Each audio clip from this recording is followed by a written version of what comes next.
allahu akbar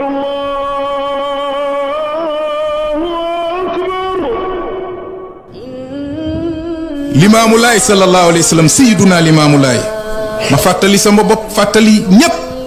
ne mooy muhammadu rasulullahi sallallahu alayhi moo weex démb moo ñuul tey sayyidina isaa ruhullaahi alayhi salaatu wasalaam mooy isaam démb moo weex démb moo ñuul tey lii koo siy ragal ak koo ciy moytu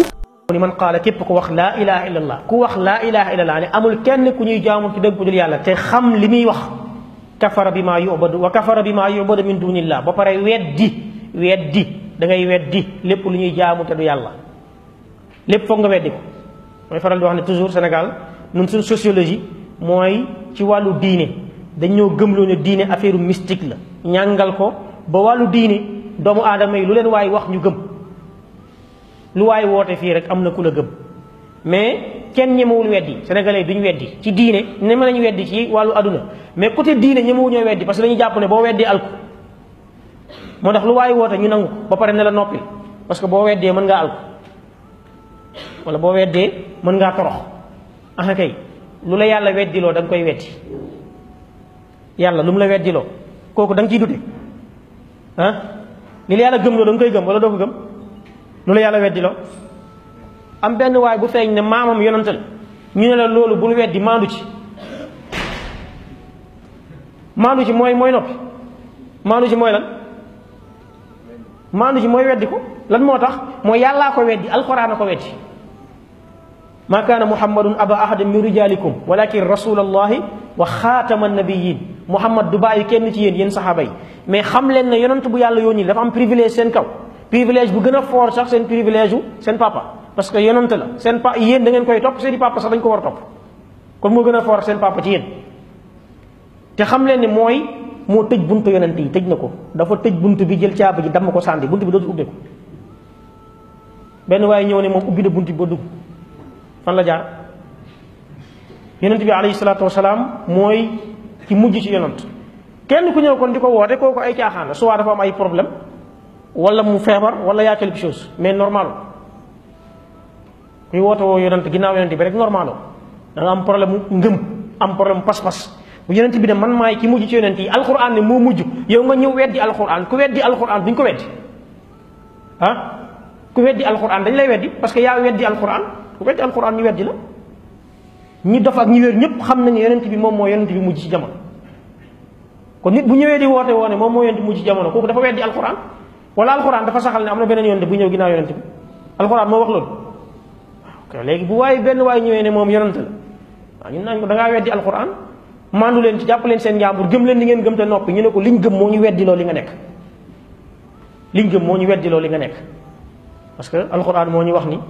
ku weddi alquran yow yaa nekk ci neen yaa nekk ci ay fen loolu ma ta bàyyi xel soo fekkee yow da ngay weddi lu la neex di ngay weddi loo warta weddi ci diine booy def da ngay gëm lu la neex di nga gëm loo warta gëm ci diine te it Sénégal ci wàllu iman ngëm problème bi gën a rëy bi ñu am ci dëkk bi fii mooy nit ñi sénégalais dañoo nangoo gëm mais nanguwu ñoo weddi te gëm ñaari tànk lay doxee ngëm borom bi dane fa man yakfur bi taaxut wa yu'min dooru ñëw c'est-à-dire da ngay rejeter ba pare lépp lu yara yàq ngëm gi da nga koy dégager fa man yakfur bi taaxut ba pare wa yu'min dooru ñëw wa yu'min billah soo ko defee léegi faqad istamsaka bil urwatil wusqa mooy jàpp nga ci buum gu dëgër gi muy buumu laa ilaha illa mais su dee da ngaa gëm rek da ngaa def yu'min rek defoo yakfur bi taaxut ngëm gi du baax gis nga balaa ngay tëdd da ngay faxas lal bi da ngay faxas li yàq ak lu la nar a gaañ mu dëñ nga tëdd balaa ngay toog da ngay fomp sinon boo toogee sa yére mën a tax mën na tooy mën na am lu la fa gaañ tey balaa ngay gëmit da ngay nettoyer ba li nar a yàq ngëm li nekkatu fi set na wecc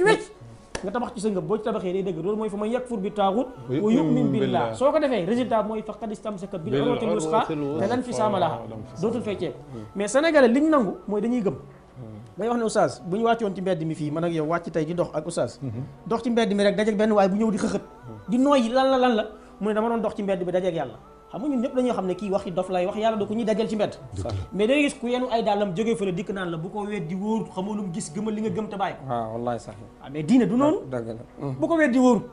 li yàlla weddiloo dañ koy weddi. yàlla du kuy dox ci mbedd ñuy dajeeg moom. nit ne la daje naag yàlla ci ab koñ nga ne bu ko kenn weddi. pourquoi duñ ko weddi? dañ koy rejeté weddi. parce que ngëm gi ñu gëm moo ñu imposé ne yàlla du ko ñuy dajeeg moom ci mbedd. ngëm googu moo ñuy mayu fit ñu weddi, moo ñuy may fa ma yëgful bi taaxut. léegi bu fekkee yow ngëm da ngay gëm rek doo weddi, mooy société bi ñuy dund Sénégal lu fi ay woote ñu gëm la. lan moo tax mooy dañoo nangoo gëm mais ñemewuñoo weddi, parce que dañ leen a gëm loo ne boo weddee da ngay alku. diine kenn du ci weddi. ah kay diine fa ma yëgfur bi taaxut moo jiitu wa yu'min billah. balaa ngay gëm da ngay weddi. lan ngay weddi mooy lépp lu safaanoog li nga nar a gëm da nga koy dàq ba pare du la gëm lool. mais fii dañuy gëm di gëm ba ngëm di fees. léegi yow yaay am liggéeyu yow ñëw di leen jéem a weddiloo, parce que da ngaa fekk ñu gëm lu ñu warul gëm. su ko defee ñu ne dañuy weddiloo, mais da ngeen a gëm lu ngeen warul gëm, il faut ñu weddilee leen ko. loolu moom mooy mbir mi. su fekkoon gëm ngeen li ngeen waroon gëm kenn du leen weddiloo, mais da ngeen a gëm lu ngeen warul gëm, te loolu boo gëmee la warul gëm da nga koy weddiwaat. parce que day yàq di ne gis nga militaire yi nekk tey zone 5 Casamance bu ñu ñëwee campé fi ñuy campé 2 kilomètres li ko wër lépp dañ koy miiner. ku dugg ci seen zone bi rek mini tàkk ñu xam ne am na ko dugg. militaire yi jël position commencé rafler def ratissage ci zone bi. mais ngëm yàlla dañ koy miiner. soo ko miiner wu rek day am yi pénétrer léegi suñu bëree dañ koy yàq. mooy lan mooy miiner gi bi nga gëmee ne yàlla subhanahu wa taala kenn la. amul doom, amul morom, amul ndend, amul maas, amul màppandoo, amul ku mën lim mën, amul ku xam lim xam, amul ku sañ lim sañ. loola su fekkee ne gëm nga ko ba mu dëgër, keneen ñëw bëgg a nekk yàlla da nga naan du yàlla caaxaan kan. bi nga gëmee ne alxuraan mooy téere yi dëgg ñu bëgg laa gëm loon am na beneen téere bu tollu alxuraan degré wala am na garab alxuraan da nga naan du dëgg. bi nga gëmee ne l'islam mooy diine dëgg ñu bëgg laa wax ne beneen diine da nga naan du dëgg. bi nga gëmee ne yonent yàlla Muhammad moo yonent bi tëj buntu yonent ci mujj jamono ñu bëgg laa gëm loon ne beneen da nga naan du dëgg. soo ko deful mooy sa ngëm miine woo ko. soo ko miine wul nag yooyu day dugg bu yàggee li nga gëmoon yàqu. Oustaz Omar nga ji woon naa bàyyi la nga continuer ndax li ngay wax am na solo. mënuma ci teg dara. tënk nañu nag ci waxtu. mënuñu ko passé. ñu mooy xamal ne jeex na tàkk daanaka. Oustaz looy tàggoo. waaw li ñuy tàggoo rek mooy di am mbégte tey wax ne sénégalais yi émission yi bokk na ci ñu war a bàyyi xel. alhamdulilah suñu borom dañ ko war a xam. te borom bi nee na walakin aksara naasi laa ya'lamuun lépp ci nit ñi dañoo réer. nit ñi yàlla joxuñu ko méritam. lan moo tax mooy nit ki dara mënoo ko jox méritam te xamoo ko. lépp ci nit ñi dañoo réere yàlla. dañoo réere l'islam, dañoo réere alquran, dañoo réere yonent bi alayhi salaatu salaam, dañoo réere sunna yonent bi. kon ngallaawaay nañuy wax nit ñi yàlla di leen wax alquran, di leen wax yonent bi alayhi salaatu salaam, di leen jàngal sunna yonent bi. parce que nag li waa ji waxoon dane woon na duuru ma dalil xaysu daara. ñun dañuy topp dalil fu mu mënti dem. wala nata'assabu lir rijaal duñu parparloo ci ay nit. wala nanxaazu illa lil xaq